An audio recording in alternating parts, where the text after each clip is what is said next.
tardes o buenas noches, según el país desde donde nos estén viendo.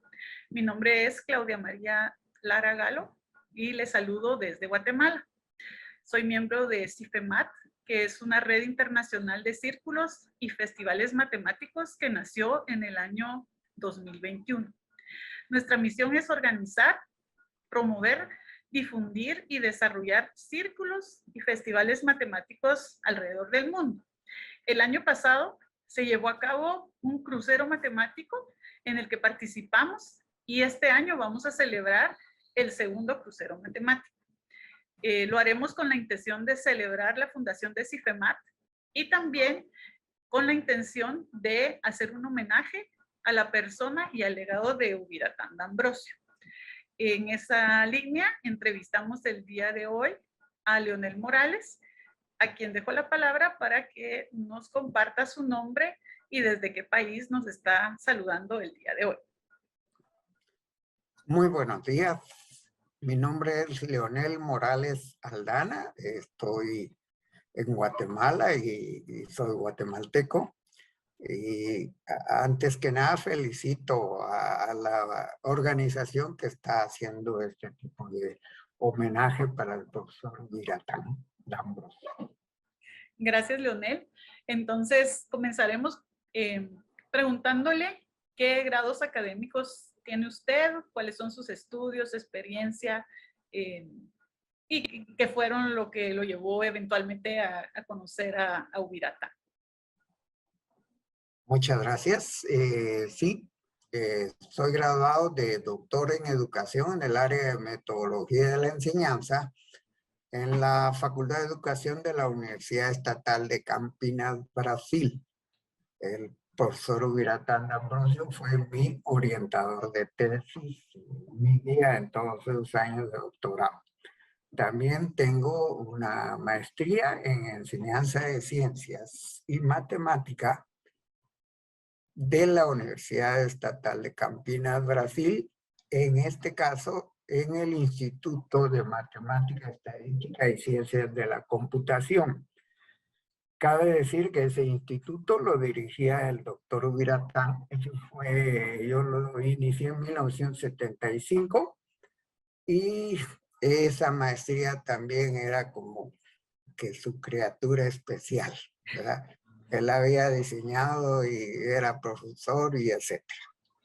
Después tengo una licenciatura en matemática de la Universidad del Valle de Guatemala y soy profesor de enseñanza media en ciencias especializado en matemática de la Universidad de San Carlos de Guatemala.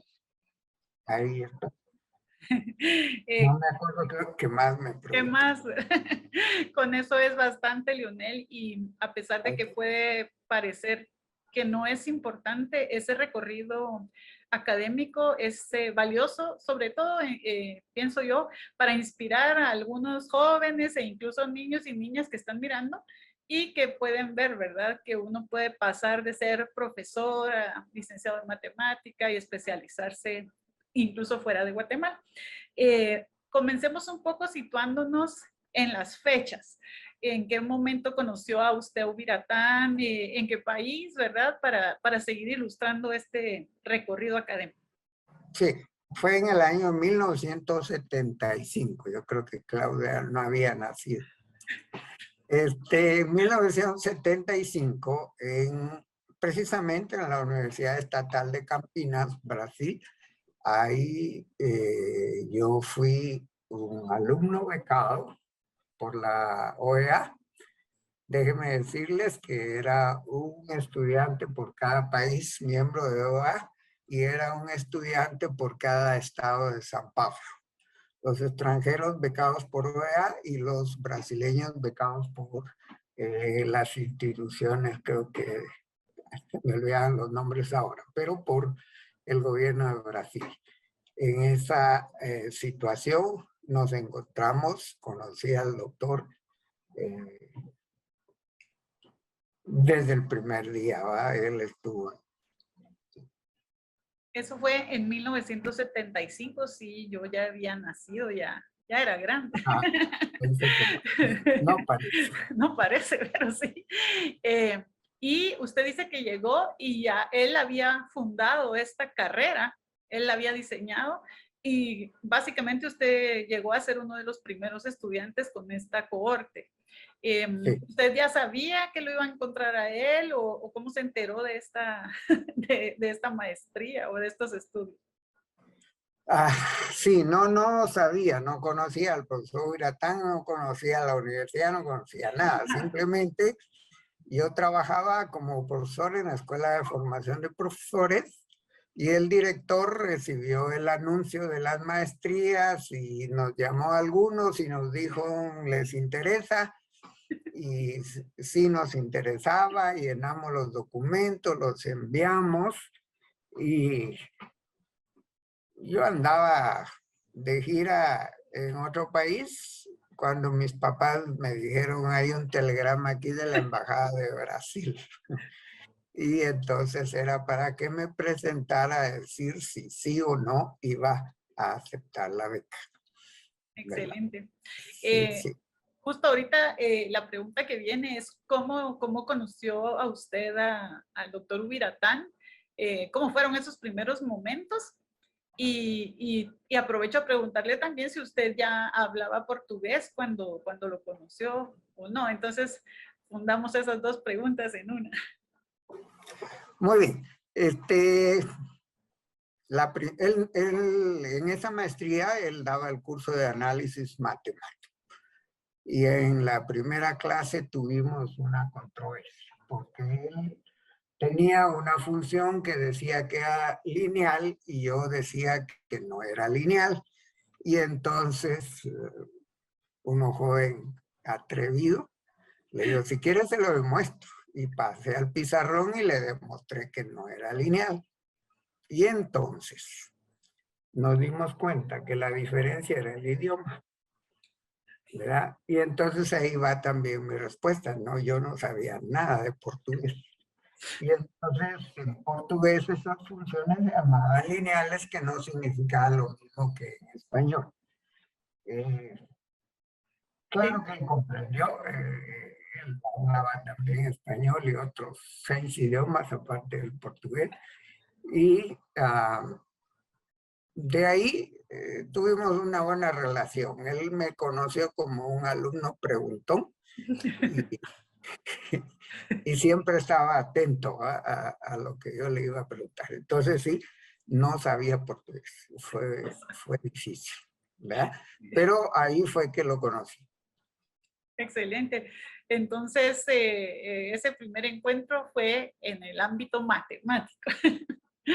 Entonces, quizás la siguiente pregunta es, ¿cómo pasó a la etnomatemática? Y también la voy a unir a, porque creo que en el caso de usted es pertinente, ¿cómo influyó él entonces en la parte, en su formación académica, ya incluso en el doctorado, ¿verdad? Entonces, que nos cuente un poquito de eso. Muy bien, usted y yo somos formados de la Universidad del Valle y como matemáticos de la Universidad del Valle salimos pensando en la matemática un poco orientada a la escuela francesa. Y esa era mi visión cuando yo llegué ahí, ¿verdad? Y yo defendía a la matemática capa y espada. Entonces con él, poco a poco, yo fui aprendiendo primero que no era matemáticas, sino que era más de una, y era matemáticas con S. Después de eso fui aprendiendo que el interés no era la parte formal, ¿verdad? Que nos fascina a los matemáticos, ¿verdad? Especialmente definición y teorema. Y ahí vamos, y las demostraciones son un deleite, y etcétera, pero eso no es el camino docente. Entonces, eh, en la maestría, yo todavía no salí convencido, ¿verdad? En el transcurso del tiempo, yo terminé la maestría en el 80 y entonces nos encontrábamos en congresos, etcétera, cursos, y él siempre encontró tiempo para platicar conmigo. Y entonces seguíamos en esa discusión, ¿verdad? De si era la matemática pura, por excelencia, lo que tenía que enseñar o si teníamos que hacer. Pero aprendí varias cosas. Primero, y ahí fue donde empezó el asunto. Él siempre me decía, Leonel, no te cases con un autor, haz tu propia teoría. Y entonces ahí dije yo, pues sí, yo estoy defendiendo la escuela francesa, a cuenta de que empecé entonces a buscar, bueno, cuál es mi propia definición de matemática, ¿verdad? Y al construirla, llegué a coincidir con lo que el maestro me enseñaba, el profesor Urata, ¿verdad? Todo lo que era la etnomatemática, que en la época de la maestría él todavía no trabajaba esa área. En esa época él estaba mucho en historia de la matemática y en didáctica, en enseñanza de la matemática. Entonces esa fue mi idea inicial. Cuando regresé al doctorado, entonces la cosa era un poco más individual, ¿verdad? Yo llegaba a su despacho, él era entonces vicerrector de investigación de la Universidad de Campinas, y él tenía una forma de dirigir las tesis, y él lo decía así, yo dejo que vuelen como pajaritos, y solo voy guiando ese vuelo. Entonces uno llegaba a su despacho, platicaba siempre la familia, el país, etcétera. Él era muy preocupado de eso, se mantenía al tanto de Guatemala porque él perteneció a un grupo de científicos por la paz mundial y entonces conocía mucho de la situación del país en esos tiempos. También después entonces me decía, ¿cómo va tu trabajo? ¿Qué leíste? ¿Qué estás proponiendo? ¿Qué camino vas a seguir? Etcétera. Y todo eso transcurría en lo que él preparaba un cafecillo, ¿eh? para disfrutarlo en la plática. Otra forma era que, bueno, él tenía muchos artículos porque era fiscal de muchas revistas y entonces le daba a uno su paquete. Bueno, yo quiero que me entregues en una hoja. Fíjese, eso fue algo que yo usé también con mis alumnos de doctorado años después. En una hoja quiero los datos bibliográficos, el resumen, lo que compartís con el autor y lo que no compartís.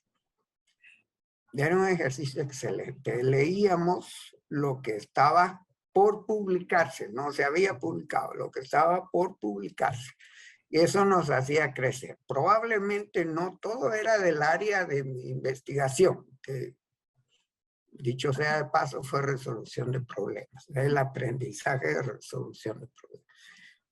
Porque no se puede enseñar a resolver problemas. Es como enseñar, me decía él, es como que enseñemos a alguien a ser inteligente. Lo que tenemos que hacer es que él aprenda que es inteligente y que puede hacer. Y entonces ahí fue saliendo en Congreso de Historia, él era entonces presidente y me dijo, mira, tenés que hacer una ponencia. No me preguntó si quería, tenés que hacer una ponencia. Y así fue como inicié mis estudios en la matemática maya y luego de eso entonces en la etnomatemática, que estaba bastante cerca de la historia de la matemática maya, ¿verdad? Y entonces ahí empezamos a trabajar Estuve con él en algunos congresos de etnomatemática apoyando y haciendo ponencias en Brasil, en España y en Canadá. Recuerdo en Canadá, domingo en la noche, lo encontré en el comedor y cenamos juntos. Al terminar la reunión me dice, mañana a las 8 te toca. Yo ni siquiera había visto el calendario. No encuentro al profesor, no sé qué era pasado. Cabal, a las 8. Y la suerte de ser de las primeras conferencias es que el salón se llenaba. Y sí, estaba lleno. El tema era geometría maya, ¿verdad? Y estuvo muy interesante. Por ahí va entonces el sendero y cómo ha cambiado en mi vida. Bueno, primero cambió mi concepción de matemática, ¿verdad? Luego de docente, ¿no? De docente, de aquel docente tirano. No sé si con usted todavía fui así. No. No. Aquel que ¿cómo se llama? Que al final de clase se cuestionaba, se examinaba y se proponía nuevas formas. De esa forma, uno como docente pasa de ser un trabajador simplemente a una persona que disfruta su trabajo. Y eso puedo decir que lo conseguí por las instrucciones y la guía de él. Ok, sí. Qué bonito ver, digamos, cómo en el camino suyo, de su trabajo, de sus estudios y de sus paradigmas, él incidió, pero no de una forma tampoco impositiva, o por más que le hubiera dicho, vas a dar una ponencia, bueno, esa era parte de su trabajo, ¿verdad? Pero no de una forma, tienes que pensar como yo, ¿verdad? No. Usted me dio el libro que voy a poner después. Sí. Y que es realmente es un compendio un poco de lo que usted nos está contando, ¿verdad? Y no va a haber nunca un lugar físico ni temporal que pueda contener todo lo que, viendo acá y escuchándole a usted, el doctor Ubiratán de Ambrosio aportó realmente en la vida de cada persona. Pero veo muchas coincidencias entre lo que usted está relatando y lo que algunos de sus otros discípulos también comentan, tanto en la parte de esa transformación y que a veces la hemos llamado conversión, ¿verdad? O sea, pasé de ser matemático a maestro de matemática y con mucha felicidad y con mucho orgullo. Y en el caso suyo, además pasó a ser etnomatemático y añadiría yo investigador, que quizás son, o no me atrevo a decir profesiones diferentes, pero sí son facetas que sí son diferentes, ¿verdad? O sea, una cosa es ser matemático, otra maestro de matemática, otra etnomatemático y otra investigador. Como vamos a dejar un poquito para el final lo de la etnomatemática, que quizás es el tema que menos gente conoce, sí me pregunto en qué momento usted se volvió investigador, así de verdad. Yo sé que es en el doctorado, ¿verdad? Y que para eso es, pero así como usted, ¿cuándo se percibió como esto hay que ir más a fondo, hay que publicarlo, hay que leer publicaciones, etcétera? ¿Fue en ese momento en que él fue su asesor de tesis o fue antes, verdad? ¿Cómo se manejan estas cosas incluso en sus carreras previas? Sí, exactamente, ¿verdad? Desde la licenciatura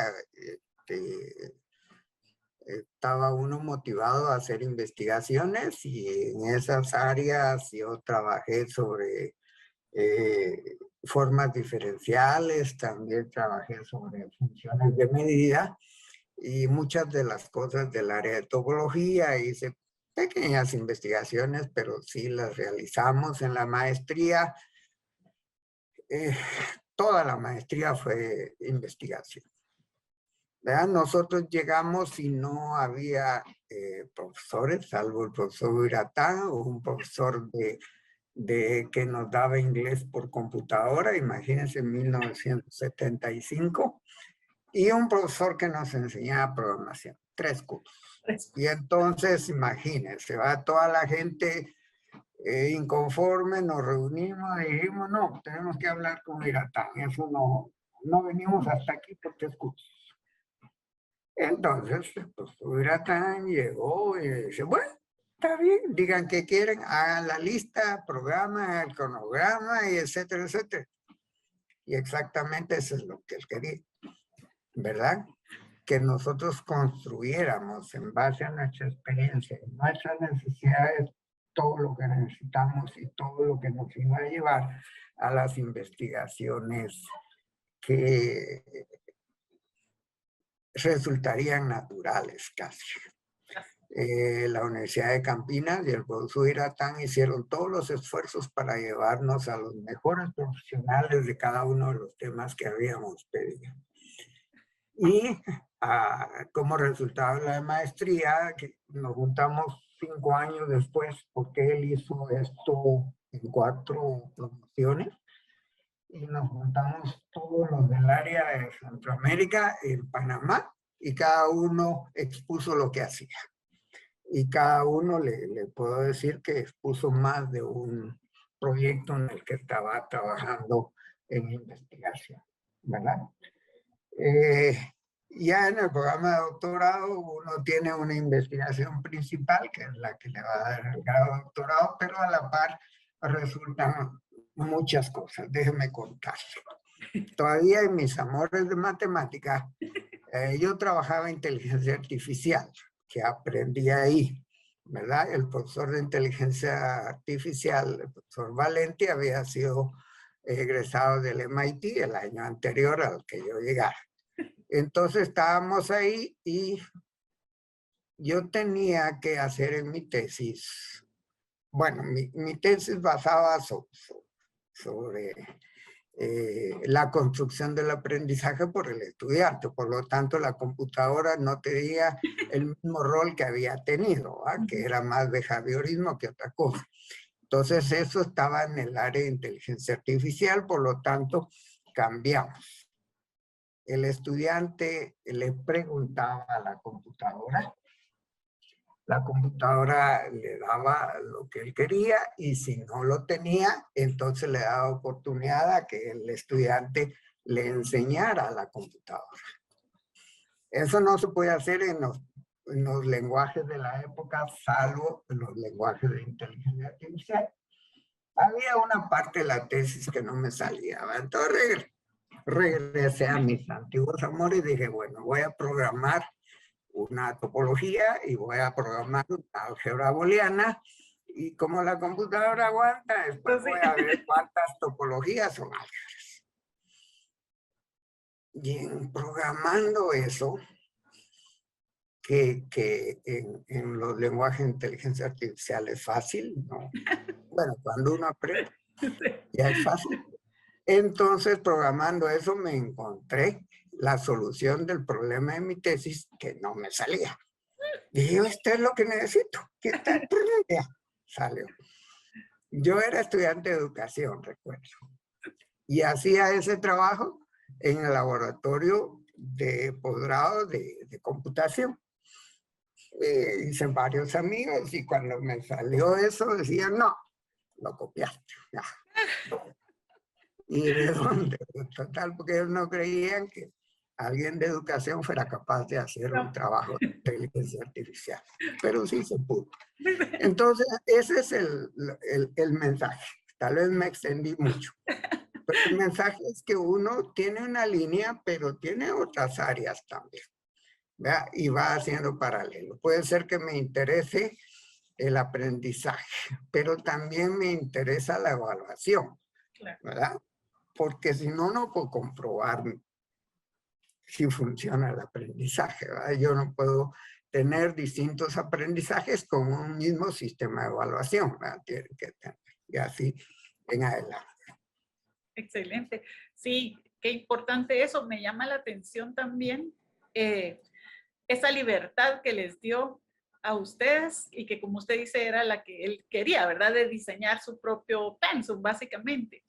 Eh, eh, Era 1975, pero él qué atrevido, ¿verdad? Porque realmente no creo que cualquier universidad ni cualquier institución educativa de la época le hubiera incluso apoyado en una idea tan rebelde o libre como él la estaba planteando. Sin embargo, pues es algo que él ya traía. Yo veo que seguía mucho a Freire también, ¿verdad? Y que iba por esa línea también de adaptar un poquito a cada persona su proceso educativo, ¿verdad? Yo Entonces, creo que no mucho. Yo no, creo que no mucho. Digo que fueron caminos convergentes, pero que no nacieron paralelos. ok, muy bien. Sí, qué cosas, ¿verdad? Es verdad. En matemático, pues convergente es que se Sí, unen sí, sí, eventualmente. disculpe. No, está muy bien. Y como le digo, como el público es amplio, entonces hay que poder mediar un poco esto, ¿verdad? Muy bien, entonces tengo algunas otras preguntas que usted ya ha respondido, por ejemplo, ¿qué frases o qué ideas, pero tal vez más en frases que él le dijo tuvieron impacto en usted? Y ya me dijo una acerca de que uno no enseña a pensar, ¿verdad? Sino Sí, que debe ayudar sí, al otro a aprender a pensar. Entonces, si se le ocurre alguna otra, yo le voy a sí. compartir una. La otra que también ya le dije fue la de que él le decía a uno, no te cases con ningún autor, Ok. crea tu propia teoría y defiéndela. Y de Eso fiesta. es importante y se lo digo yo a cuanto estudiante de doctorado encuentro por ahí, aunque ahora ya no estoy en el área docente, pero algunos me platican que está haciendo tal cosa. Ah, bueno, mire lo que decía mi profesor, eso vale. Es eso. Había otra frase que, bueno, solo me la dijo una vez, pero me quedó marcada. Leonel me dice, cuando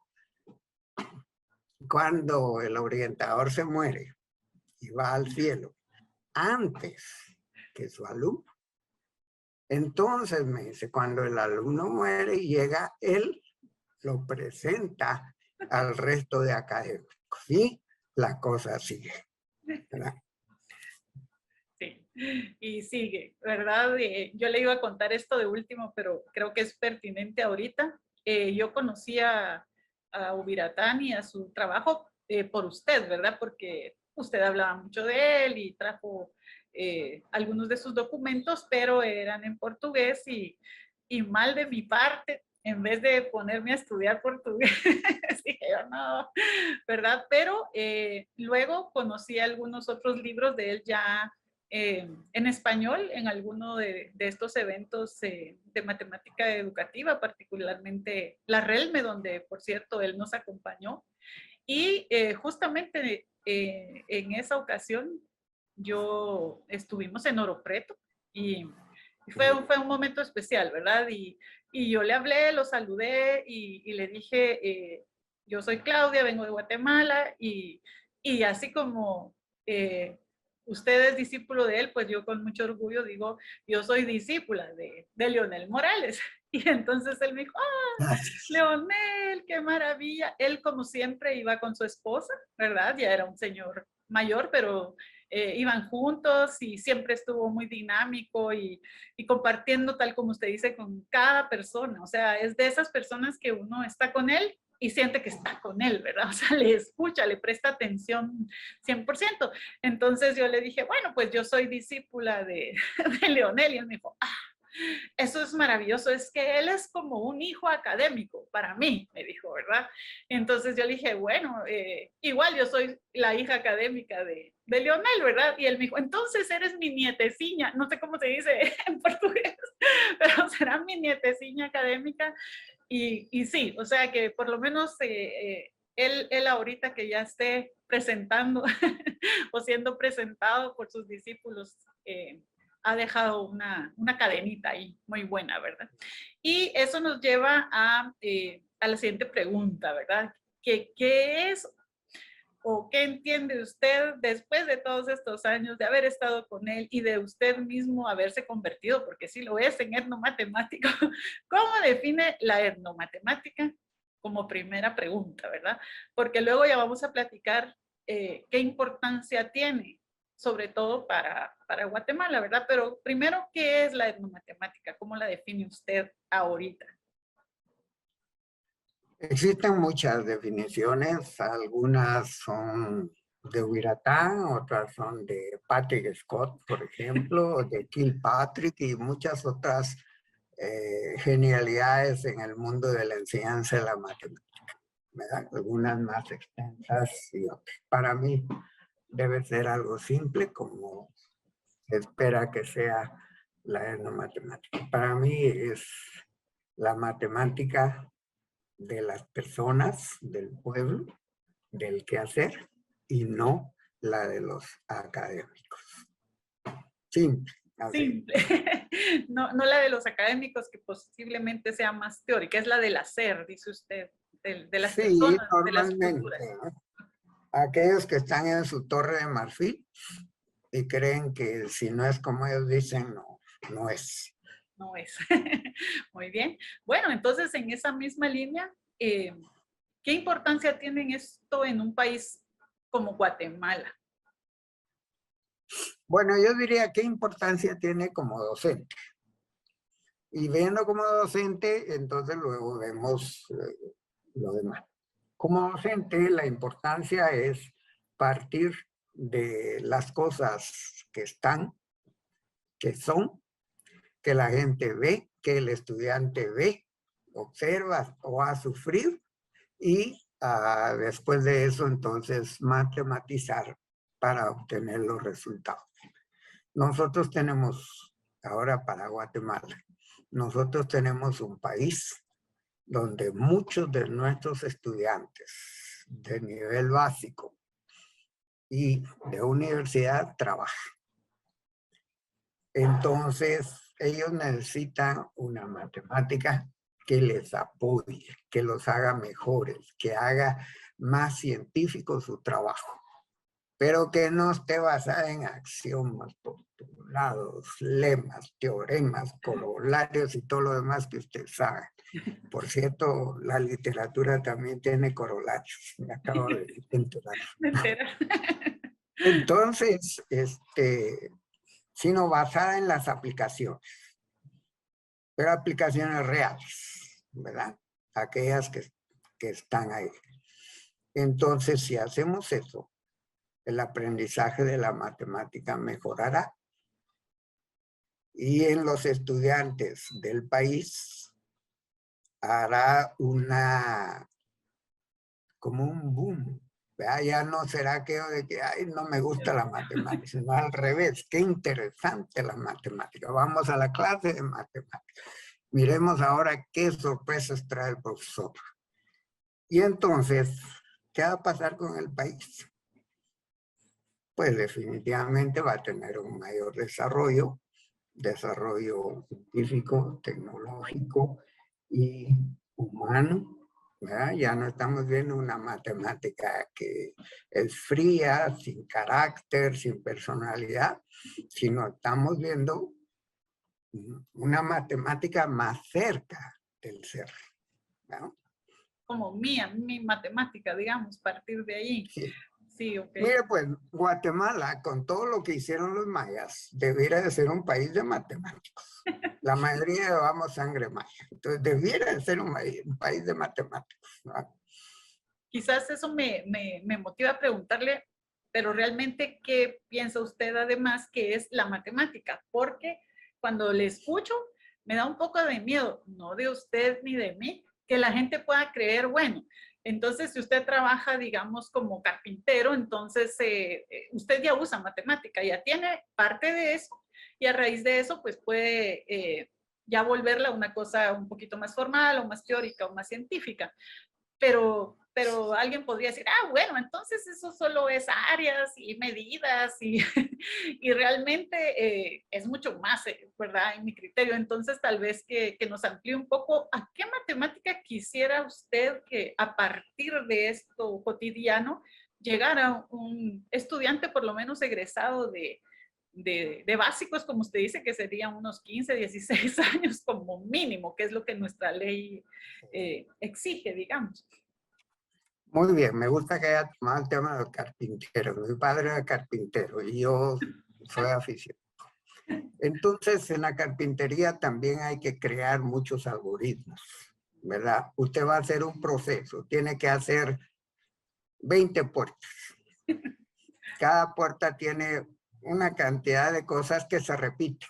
Por lo tanto, tiene que crear procesos. No va a hacer el diseño para cada una de las piezas, sino hace un proceso. Eso es matematizar una situación, ¿verdad? Y en la matemática del oficio que yo conozco, es así. No es solo medir y calcular áreas, ¿no? Hasta cómo seleccionar la madera que va a comprar, ¿verdad? Cómo se calcula el volumen de la madera. No es una fórmula de volumen matemático. Es la fórmula que utilizan, ¿verdad? Y ese es el tipo de cosas que se tienen que conocer, ¿verdad? Excelente. Es importante esa creación. Nosotros estamos pensando, bueno, nosotros no. Existe un estudio, un trabajo que se llama lectoescritura funcional, finanzas funcionales y matemáticas funcionales. ¿Qué es eso?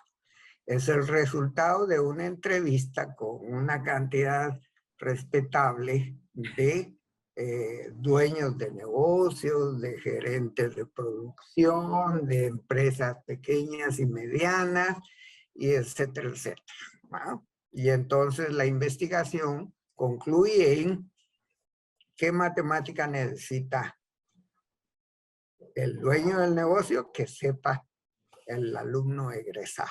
Y eso se definió en estándares y cada estándar tiene 4 niveles y eso sucede en las 3 áreas. Bueno, hay más áreas. Pero esas esas pues, tres 3 básicas. son las que más se trabajan, ¿verdad? Claro. Porque si alguien no puede leer o escribir o comunicarse, tampoco va a trabajar, ¿verdad? No se puede. Así es, muy bien. Entonces, ya solo nos van quedando 2 preguntas. La primera es, ¿qué importancia tiene entonces para los maestros que le dan clase a estos alumnos, ya sea de primaria y de básico? Quedémonos ahí, aunque si usted quiere también puede pensar un poquito en los que forman docentes o incluso en los docentes catedráticos universitarios. ¿Qué deberían tener ellos como concepto o como formación para poder ser mejores maestros de matemática en todos estos niveles y áreas? Bueno, el profesor de matemáticas se encuentra frecuentemente, y no solo en Guatemala, con la pregunta, ¿para qué me sirve eso? ¿Qué me va a enseñar? ¿Para qué me sirve? Entonces, el profesor de matemáticas debe de adelantarse a la pregunta. Cuando él está planificando su labor docente, es decir, ¿para qué le va a servir al estudiante? ¿Ya? Si él responde el para qué, entonces puede orientar su clase iniciando con el para qué, ¿verdad? Y el estudiante entonces al ver el para qué, querrá conocer el cómo, ¿verdad? Bueno, y de ahí entonces y todos los oyentes saben que para aprender se necesita interés. Nadie aprende a la fuerza salvo que sea con métodos no. Coercitivos, vamos a decir. Entonces, ¿qué es lo que quiere el docente? Que sus alumnos aprendan, que estén contentos, que en el aula participen. Ajá. Entonces, esto hará que los docentes obtengan eso. Pero ¿qué pasa si vengo yo, preparé el para qué, di mi clase igual? No funciona. Entonces tengo que al final investigar sobre mi acción. Dice, me indago, me cuestiono. ¿Para qué? Me investigo. ¿Para qué? Para ver cómo lo puedo hacer mejor, ¿verdad? Por ahí va. Por ahí va, sí, excelente, muy, muy buena síntesis, doctor. Ya ve por qué soy su discípula todavía. ¿Hay algunos elementos de etnomatemática que usted o algún grupo haya logrado que estén presentes en el currículo oficial de Guatemala? Sí, hay bastantes. Y algunos de ellos son culpa suya, no mía, ¿verdad? Es la construcción del currículo de educación media, ¿verdad? Y los elementos de etnomatemáticas que están en el currículo definitivamente es porque usted los propuso, los defendió y quedaron ahí, ¿verdad? Sí hay. Sí, Sí hay. Y Guatemala es un país que tiene fortalezas en esa área. Excelente, sí, debe quedar para el mundo que sepan esto, ¿verdad? Porque sí lo consideramos importante. Y por último, ¿qué le diría a Ubiratán si lo tuviera aquí enfrente? ¿O qué le dirá cuando a usted le toque llegar con él? Bueno, empecemos por lo segundo. ¿Qué le diré cuando lo encuentre allá arriba?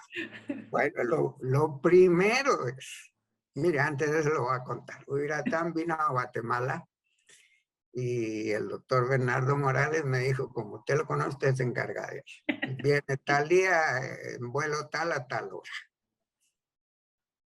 Llegué, y Ubiratán ahí estaba y no me dijo qué tal, cómo estás, ni buenas noches, no. ¿Cómo está tu tesis? Será la tesis de maestría. Y yo estoy seguro que al llegar allá me dice, bueno, ¿qué hiciste todos estos años? Vamos a ver, vas a pasar revista. Sí, él siempre seguía el camino de todos sus exalumnos. No sé cómo lo hacía, tenía tiempo para eso. Yo le escribía en ese tiempo por carta, después ya le escribía por su correo, que era en base a la Universidad de San Pablo, la USPI. Él fue egresado de esa universidad, fue profesor de esa universidad, aunque en estos últimos tiempos estaba en otras universidades, pero igual todo el mundo lo quería. Y entonces, lo más seguro es que yo le diría, oiga, estamos en lo que dijimos. Seguimos trabajando en aquello que nos enseñó, ¿verdad? Sí, muy bonita respuesta y yo soy testigo de que es así, ¿verdad? Y también es inspiración para mí y por consiguiente también para las personas que me rodean, colegas o estudiantes y aún para la familia. De verdad, un personaje, no sé si hay alguna otra persona que usted haya conocido que haya tenido tanto impacto personal y profesional en su vida, pero si hay, pues pienso que también podemos darles un, un pequeño homenaje por acá, ¿verdad? Porque aunque es él y porque él ya no está, pero vale la pena recordar algunos otros u otras. Cuando la tesis estaba completa, déjeme contarle que lo último que hicimos fue ponerle nombre. Pero faltaba también algo que ellos le llaman memorando. Yo no sabía que era el... No, memorial, no sabía que era el memorial. Entonces me dice, te falta el memorial. ¿Qué es eso? Bueno, tienes que escribir cómo ha sido tu camino hasta aquí, quiénes han influido y etcétera, etcétera. Entonces yo empecé el memorial precisamente con la frase de que en mi vida académica había sido muy bendecido, ¿verdad? Tuve maestros excelentes desde la primaria. Una profesora, Julia Turcio, que fue con la que aprendí a resolver problemas. Ese clic, que no sé cómo es, pero clic. Ya, a ella le fascinaba. Empezaba la clase a las 8, a las 12. No hemos pasado los otros cursos, ¿no? 4 horas en matemática y toda la clase trabajando.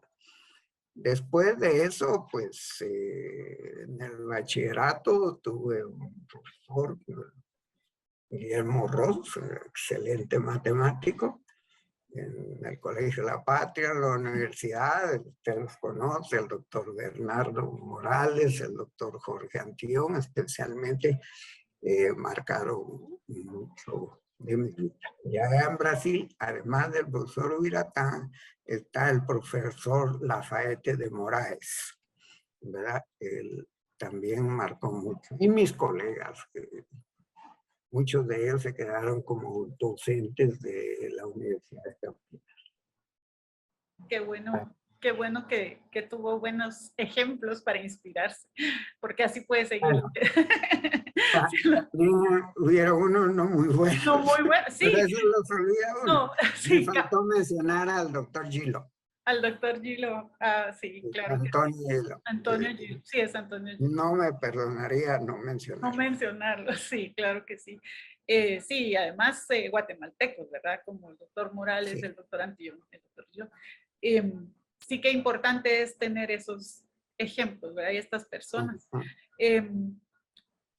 Creo que este homenaje que hemos querido hacer a Ubiratán y que nos ha llevado a ir buscando a sus discípulos o a los que quieran que de alguna manera se han sentido influidos por él, por su legado, es también valioso porque hay tristemente en nuestro mundo una percepción que a pesar de que ha pasado tanto tiempo sigue siendo negativa hacia el aprendizaje de la matemática, hacia la experiencia gozosa que debería estar en las aulas, justo como usted acaba de decir. Hay docentes que siguen practicando esta coerción, este tipo de actividades que realmente en vez de atraer, hacen que las personas se sientan cuestionadas, impotentes, frustradas y que lleguen incluso a odiar, así han dicho, ¿verdad? Las matemáticas en un mundo donde de todas maneras no se pueden escapar de ellas